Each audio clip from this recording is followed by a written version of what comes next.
the one thing I'd say, I know, not too sure about Robertson, but I know construction companies and companies as a whole have a great metrics on measuring like emission. How can you? How do companies measure well-being? I don't think they do at the moment. So we might measure things like employee engagement, those sorts of things. We do. You measure, health and safety statistics, coming out of near misses and all that sort of stuff. Don't walk by type things. And from that point of view, but I think that we probably don't, and I think that's as an industry. I don't think the industry does. As a not even just construction. Yeah, I think you're right. Yeah, and I think that's probably part of the issue for, if you like, mental health, and certainly leading to where it's most unfortunate is in terms of suicide.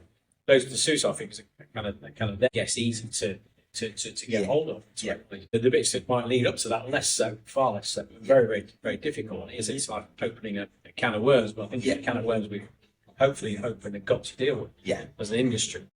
And I think part of the issue that makes it difficult as it is the sort of, in comparison to, let's say, physical things and accidents, is the direct causality of it. And the lines in the other bit are very clear from a corporate point of view, very clear lines of accountability. It's measured. You can take direct interventions. There's the whole legal regulatory framework around it.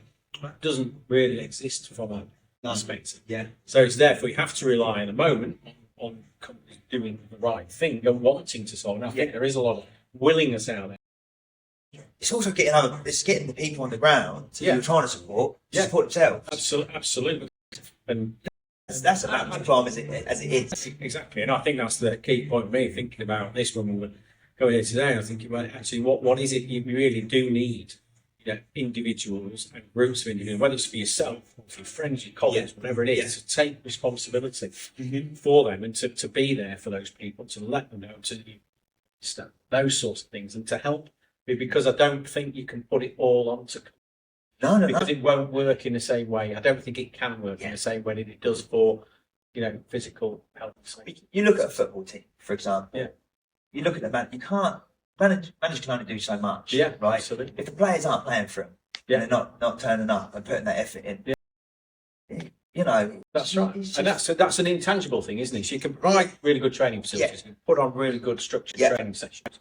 You can do that. You can say that's your job, that's your role, that's your role. The whole bit about what makes it more difficult then is the kind of how do you get people to actually want to do that role? So you get to be comfortable doing that role. How do you get them to kind of like speak up when that's not the role that they can ever do? That's a challenge.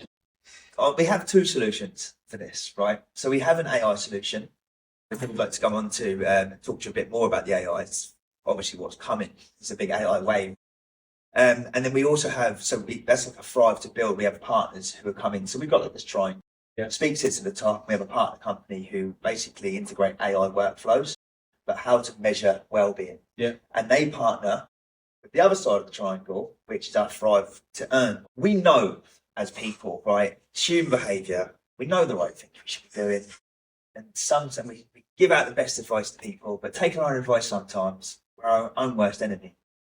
Until I feel that you're incentivized to do something for more than what's yourself, then I think that real change can start to happen.